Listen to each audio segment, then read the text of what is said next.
What's up guys, Paul down right here. Today I'm going to be going over my clothing, what I like to wear from early to late season.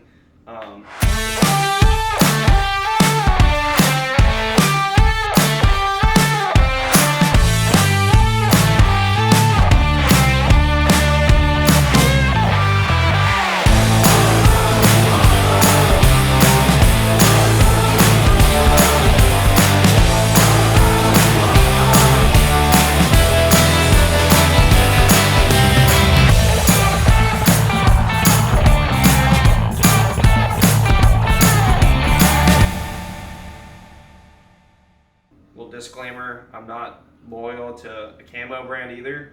I have a lot of First Light stuff, but as you'll see, my late season stuff is just totally different.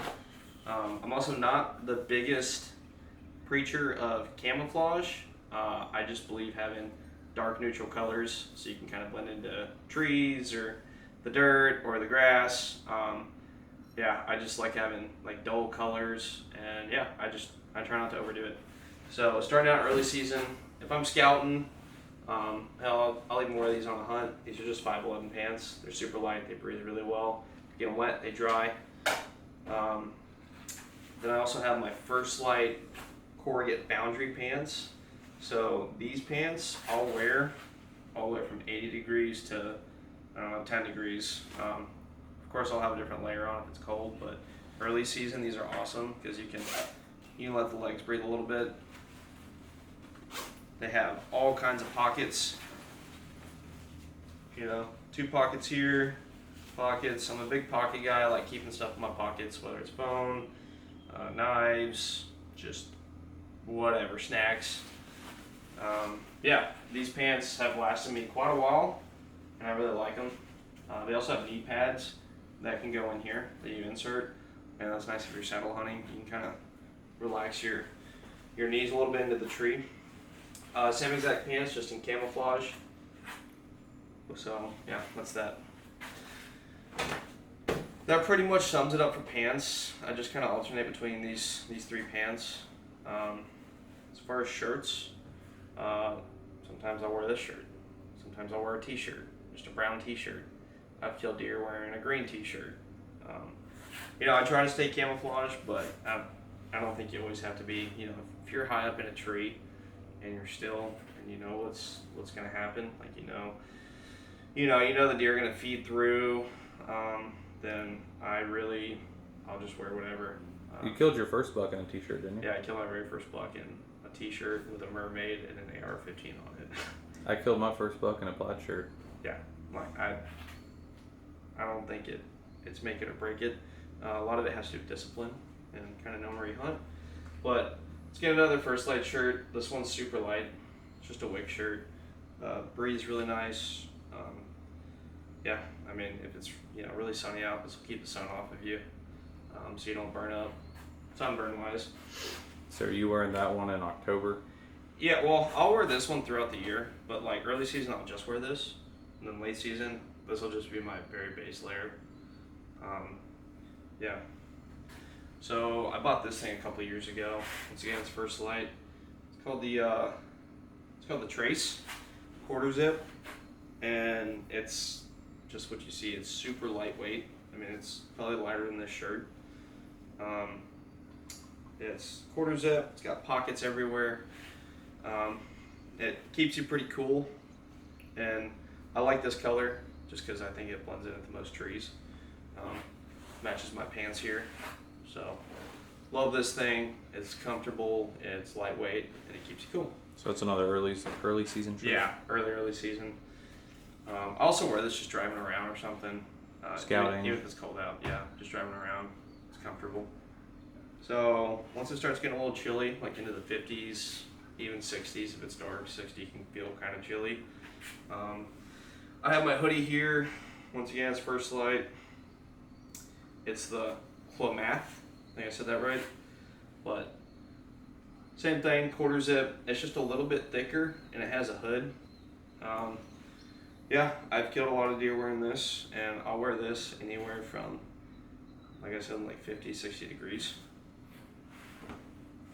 So then, stepping it up a little bit. it's, you know, if you get a cool October day, I mean, I've hunted Octobers when it's, you know, 40, maybe even 30 degrees. Oh, here we go. This one's the Catalyst shell, and it insulates really well. It's a little warmer, but I still want to coat. I can just like unzip it a little bit and kind of let it breathe, but super comfortable. Yeah, and it'll keep me warm or do what it needs to do. And what do you pair that with for base layers? Base layers, I'll usually wear like this or just a t-shirt underneath. I'm not super die hard into, you know, building a system. I do think it works, but I think what I do also works because I don't like hunting when it's cold, or I don't like being cold when I'm hunting.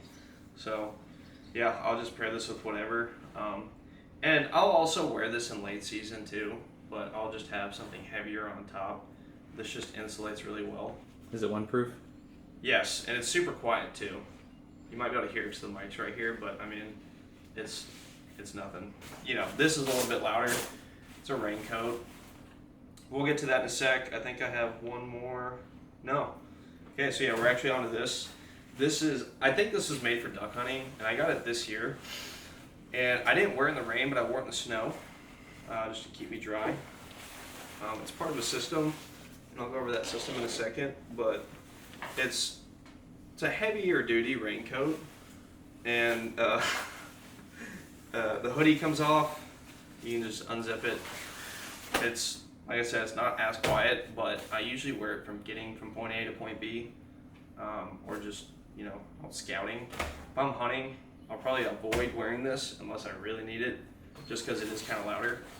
And I'm cheap. I don't want to spend, you know, $400 on a super silent raincoat. This is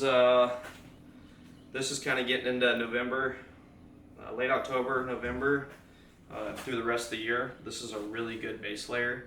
This is just called the Furnace. It's made by First Light. It's super thick, and this will insulate you really well. So, you know, sometimes I'll pair this up with this, and I'm warm up to, you know, 30 degrees, even lower. So this holds in heat really well, and it's super comfy. I mean, I'll wear it around camp too. I've got a boonie cover, Marine Corps, standard issue. I don't wear it a ton, but sometimes it's nice to keep that sun off of you. All right, so moving into November through the rest of the year, I typically, as far as bottoms go, I typically always wear these, just base layers. They're super warm. Paired up with some of my pants, you can actually take them off without having to take your pants off, which is nice. Yeah, oh, these are the Kiln base layers, bottoms. Really nice. They're super comfortable, and like I said, you can take them off without having to take your pants off. So, as far as pants go, if it's really cold out, I like to wear these. So, best camo ever made. Mossy Oak Bottomland. These were probably made in the 80s, maybe the 70s, or maybe the 90s, but definitely before the 2000s. These are Gore-Texes, so they're rainproof. They're good in the snow. You can take a knee and your knee's not gonna get wet. I've worn these up to, I think it was like 5 degrees or 0 degrees, something like that in the snow. Yeah, they're super comfortable and they keep you super warm. And you could probably find those used online for eBay. Super cheap. Yeah, I think these were given to me, but you can get them on eBay.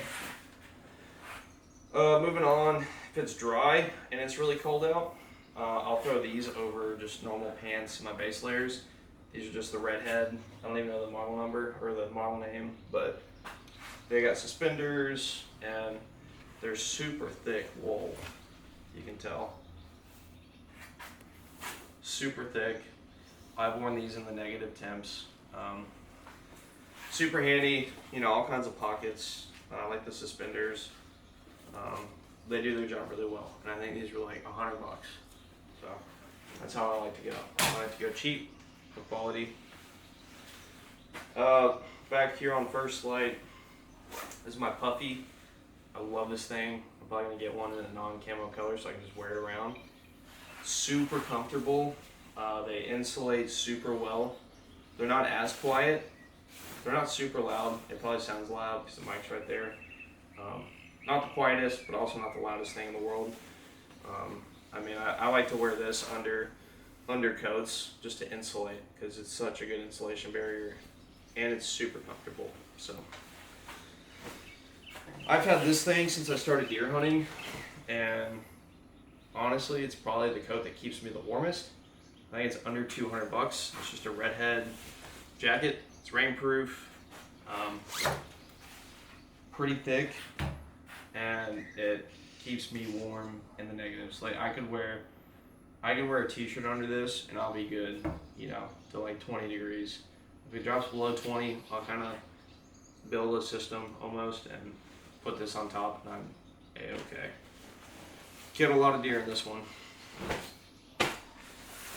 Moving on, that raincoat I showed you earlier, it actually marries up to this and it goes on the outside. I got this last year. I think it's meant for duck hunting, but where we hunt a lot in the prairie, I think it blends in pretty well. Yeah, super warm, waterproof, and I also have the rain coat that goes on top. Pockets everywhere. I like pockets. Yeah, and this is Northern Flight, and I think it's the camo pattern's prairie, just fitting because we hunt the prairie a lot. So, some other things that I don't have with me is like a face shield, like neck gaiter type deal. I like wearing those if it's really cold. Keeps the ears warm, keeps the head warm, keeps your neck warm. I try to always have a face mask on me because that's one thing I believe in. I might wear a t-shirt hunting, but for some reason I feel like deer can pick up on your face a lot, especially if you're looking around, so I try to have that covered. As far as boots and footwear, I recently got some lacrosse. I got some lacrosse boots last year that I wear. It's really cold, keeps my toes warm, keeps my feet dry. I do sweat more in them, that's fine. I also have some Under Armour hiking boots that I wear 90% of the season, and like, you know, if you match them up with some good warm socks, then you know you're pretty good. Super lightweight, they feel like tennis shoes, and they do their job well. I think that's it. How do you store all this? So I store all this in totes. Here. I store these all in totes. I think it's just easy. They're easy to stack. They're easy to fit. And I have them labeled expensive camo. That's like my personal stuff. So if you ever see polished truck and you see that, take that tote. Yeah, take this one. It has the most expensive camo in it. Keeps them waterproof. I pulled all this stuff out of my truck in the bed, and it rained last night. And it's all dry. The cover took all the water. So yeah, that's how I store it, and that's what I wear. So yeah, we'll see you guys in the next video.